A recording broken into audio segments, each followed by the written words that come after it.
Bwana Yesu asifiwe sana. Nikusalimia katika jina la Yesu Kristo.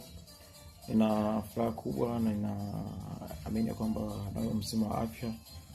Ni neema Mungu kuona kwamba hatuangamii. Namna hii tunamshukuru Mungu na tunamtukuza kwa ametupa neema ya uzima na afya na upendeleo katika namna hii. Nikukaribishe kutazama nyimbo zangu kupitia social media zote za kijamii, Instagram, Facebook, YouTube, na TikTok. Karibu sana. Andika Henry Lokos. Utapata nyimbo zangu huko na kila kitu kinachohusiana na mimi utakipata katika mitandao hiyo. Mungu akubariki sana, nakupenda sana na nakutakia wakati mwema. Anaitwa Henry Lukosi, anasikika kupitia Praise Power Radio. Ni mtumishi wa Mungu ambaye anafanya vizuri sana.